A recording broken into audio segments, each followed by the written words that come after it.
Desde que eu comecei, depois de muita e muita resistência a usar TikTok nesse ano de 2025, mas não para entretenimento e sim para divulgar os meus vídeos, eu acabei notando duas coisas. Primeiro, o número de crianças e adolescentes que usam aquela plataforma, ou essa plataforma se você estiver assistindo por ela. E segundo, o número de crianças e adolescentes com bandeirinhas e emojis coloridos por lá. E eu digo realmente crianças porque se você entra no perfil dessas pessoas, você vai ver que é exatamente isso que elas são. Sem contar que, aparentemente, 41% das pessoas que usam TikTok tendem a ter entre 16 e 24 anos de idade também, e isso só aqui no Brasil. Nisso me surgiu a dúvida: quantas pessoas essa geração de TikTokers, ou até mesmo da minha geração, que é a geração Z, seriam então, ou pelo menos se identificariam como LGBTs? E inicialmente eu encontrei dados dos Estados Unidos, que já de cara me surpreenderam bastante. Pois aparentemente o número de pessoas que se enquadram como LGBTs por lá, apenas na geração Z, é de 28% dessas pessoas, que seria praticamente 1/3 dessa geração, o que é realmente um número muito alto. E por lá, os grandes CEOs de empresas e os acionistas têm total noção disso, sendo esse um dos motivos pelos quais hoje em dia nós temos essa, entre aspas, chamada guerra cultural, em que grande parte dos filmes ou até mesmo de videogames, que são conteúdos que você imagina que a geração Z vai consumir preferencialmente, essas mídias são cheias da tal chamada ou do tão chamado conteúdo woke. Então, quando esses estúdios de filme ou de videogames vão fazer coisas que as pessoas mais jovens normalmente possam gostar, eles vão sempre colocar pautas de inclusividade sexual, de personagens diversos, para tentar agarrar esse público. Todavia, isso acaba sendo um tópico para um outro vídeo. Porque quando a gente vai olhar aqui para o Brasil, infelizmente nós não temos esse tipo de informação, pelo menos não tão exata assim. Pois, como é de se esperar do nosso país, as pessoas fazem mais estatísticas quando é relacionado à violência e morte do que de outras medidas. Então, vamos imaginar que pelo menos os números sejam bem parecidos. E disso existe a pergunta que acaba surgindo, que seria: por quê? Por que pessoas mais jovens têm uma tendência maior a se identificar como LGBTs e grupos diversos?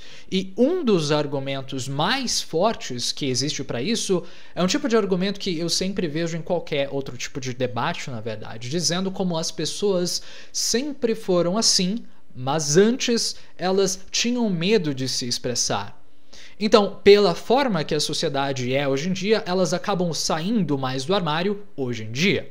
Só que de verdade mesmo, se você parar para pensar nesse argumento por um tempo, você percebe que ele é um argumento extremamente falho. Pois quando você vai ver as gerações passadas, nessas mesmas pesquisas, gerações que estão vivendo hoje em dia e também foram questionadas, você vê que elas tiveram números muito mais baixos em comparação.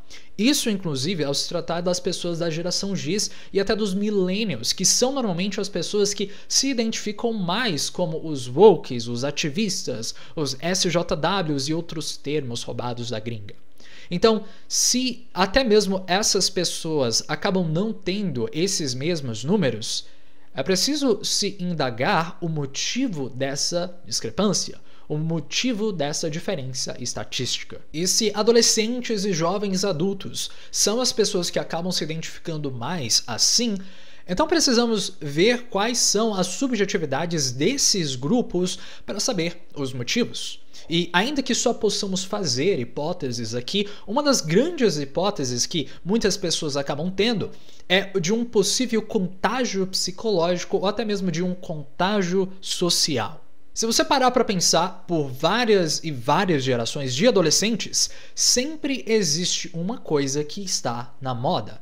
E da mesma forma que aparentemente pessoas adultas hoje em dia são contagiadas para ir para academia e morrer de overdose depois de entupir a cara de eletrólitos, anabolizantes, sucos, óleos, pré-treinos, energéticos e misturas de cafeína que nem o maior viciado de crack da Cracolândia ousaria em tomar, tudo isso mostra que existe uma tendência humana, mesmo para um contágio de certos comportamentos que em outras gerações era completamente impensável. Eu, por exemplo, lembro de 15 anos atrás, por exemplo, quando algumas academias começaram a ficar um pouco mais populares, um pouco mais na moda, vamos dizer, e o maior problema das pessoas era só pagar por um mês de academia, por exemplo, e ir 2 dias desse pagamento. E hoje em dia é praticamente o contrário. Eu duvido que você não conheça pelo menos uma pessoa que ou vai na academia ou comenta sobre como ela toma whey, coisas assim, etc. Como você pode ver, eu não sou uma pessoa muito ligada nesse mundo de exercícios físicos. As academias hoje em dia, elas são lotadas. Você vê no Instagram, por exemplo,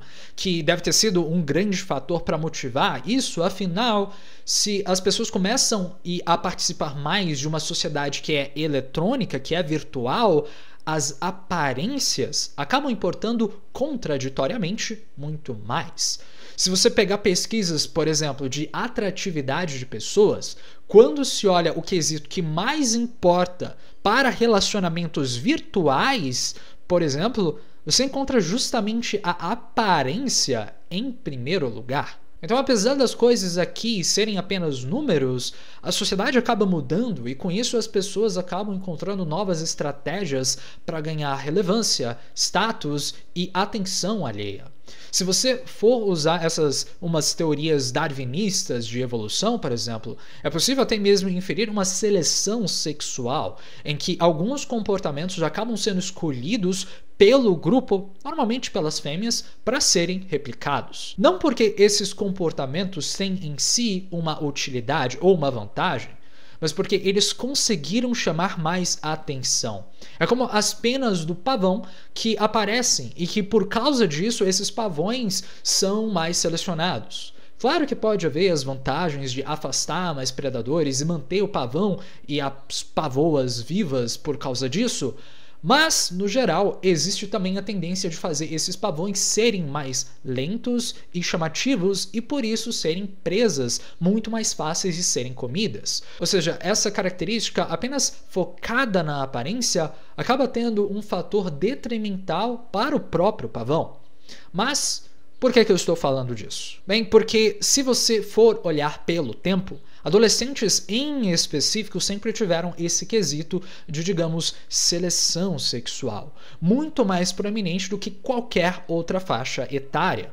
Aliás, uma das coisas que mais prediz a mudança da linguagem em uma população, ou seja, a tendência de um idioma evoluir ou mudar drasticamente, envolve não adultos e acadêmicos que estudam aquele idioma, mas sim a população adolescente, que por falar de uma nova forma, por criar gírias e maneiras de falar, vai mudando o idioma para gerações futuras e para aqueles que vêm em seguida.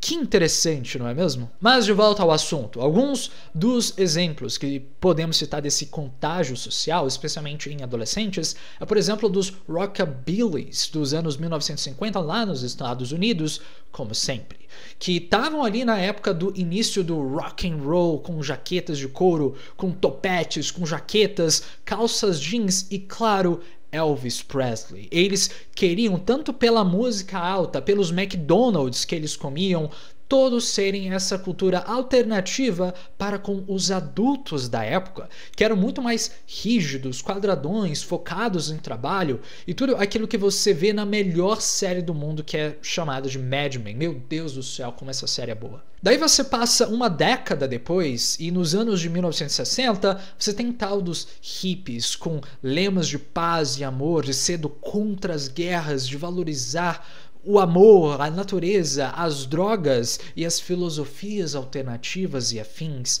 Você tem os punks e os góticos ali nos anos 1980 e 90 que eram ateus e queriam ir contra o idealismo cristão dos adultos e da sociedade. Você tem nos anos 1990 os grunges com Nirvana, por exemplo, que queriam ir contra o capitalismo, que em tese só queria tornar as pessoas mais uma peça no sistema ou mais um tijolo na parede. Os emos nos anos 2000 e as e-girls e e-boys hoje em dia. As K-popers também, que são provavelmente 90% adolescentes. O fato que eu quero trazer com todos esses exemplos e informações é que tem uma tendência no geral para adolescentes, não só hoje em dia, mas por toda a história, talvez do adolescente em si, em específico, gostar de grupos. Isso é normal. É a fase que você está saindo da vida em que você precisava acatar cada palavra dos seus pais à risca para uma fase que agora você pode, entre aspas, também tomar as suas próprias decisões. Mas apenas entre aspas, porque somos seres sociais e somos seres influenciáveis. E adolescentes muito mais do que qualquer outro, aparentemente. Porque por estar nesse linear entre a infância e a vida adulta, essas são pessoas que acabam se descobrindo, e se você olhar no cérebro dos adolescentes, que ainda não está totalmente desenvolvido, nas regiões de, por exemplo, inclusão de inibição social, de comportamentos diligentes que te fazem pensar mais no futuro do que no aqui e no agora, isso é, as regiões do córtex pré-frontal que só vão se desenvolver depois dessa fase, de acordo com as experiências que essa pessoa tem, você pode imaginar o quanto falta no adolescente essa tendência de só saber dizer não para o seu grupo, que é uma das funções dessa região do cérebro. Porque se agora eles não têm mais aqueles limites e restrições que os pais tinham, mas também não tem mais o apoio e suporte dos pais para tudo que eles fazem, eles não vão querer ficar sozinhos. E mesmo que você seja um cara depressivo, feio, que só vive no porão dos seus pais jogando videogame e querendo um PC gamer, uma pessoa assim também acaba fazendo parte de um grupo social. Mesmo que essa pessoa seja asocial, eu tenho certeza que eu acabei de descrever pelo menos umas 10 pessoas que estão assistindo nesse vídeo. E na verdade eu fiz um vídeo no TikTok descrevendo justamente uma pessoa assim, na verdade com muito mais detalhes, e esse foi o meu vídeo mais assistido de qualquer plataforma, pelo menos até o momento. E eu acabei descrevendo uma pessoa que não socializava, que só vivia em casa, que era preguiçosa, que só se vestia de preto, e que apesar de parecer uma pessoa tão asocial, tão única, tão na dela, por assim dizer, eu acabei ganhando uma tonelada de comentários dizendo que eu tinha descrito exatamente aquela pessoa que estava vendo aquele vídeo e que só faltava eu dizer o nome dela ou o CPF. Por quê? Por que que isso acontece? Bem, talvez seja o mundo que nós vivemos hoje, mas talvez, se tantas pessoas são assim, você pode imaginar o quanto da influência social existe para pessoas também terem e manterem esses comportamentos. Mas afinal, vamos voltar lá para o início do vídeo em que eu disse como quase metade das pessoas que usam TikTok são adolescentes e jovens adultos, não idosos. Na verdade, pessoas adultas e idosas devem provavelmente estar no Facebook, não no TikTok. E aqui é que entra a grande questão desse vídeo. Se tantas pessoas jovens acabam se identificando como LGBTs e não vemos os mesmos dados estatísticos para outras gerações, é preciso sim se perguntar o quanto disso acaba sendo movido por uma influência social. Se você imaginar como grupos LGBTs acabam promovendo justamente isso que adolescentes desejam, que é uma inclusão, que é uma aceitação social por ser um de nós, por pensar como nós, por se identificar como nós, como a gente. E em soma disso, você agora tem um propósito, agora você pode ir na internet e atacar todo mundo que é contra esses ideais, que o seu grupo é a favor. Afinal, uma das coisas que prediz socialização é um neurotransmissor chamado ocitocina, que é o hormônio social, só que ele não se ativa por qualquer tipo de socialização. Ele se ativa por quando você acredita que a pessoa que você está socializando com é igual ou muito parecida com você. Ou seja, uma das coisas que acabou movendo o nazismo, por exemplo, todos nós somos arianos, o nosso povo e a nossa raça é melhor que todo mundo, e quem não se adequar a nós precisa ser excluído. E que não é uma característica única do nazismo, e sim de qualquer grupo social, especialmente quando ele é extremo. Torcidas de futebol, guerras de videogame, de consoles, partidos políticos e assim por diante.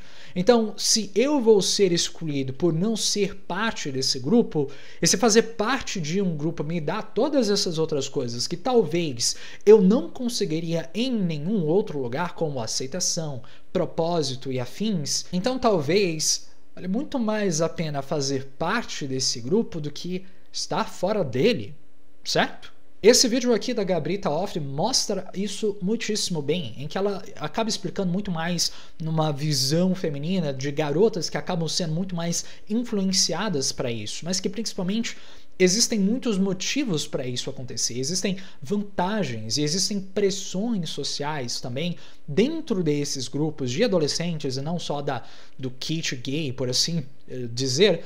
Dentro dessas faixas etárias existe uma pressão para ter e fazer parte dessa massa e desses comportamentos, digamos assim, como os rituais de iniciação indígena, sabe? Se você quiser ser um de nós, você precisa fazer essas coisas. E muito abruptamente é isso. Esse é o vídeo. Eu diria que tudo que eu gostaria ou poderia dizer nesse vídeo.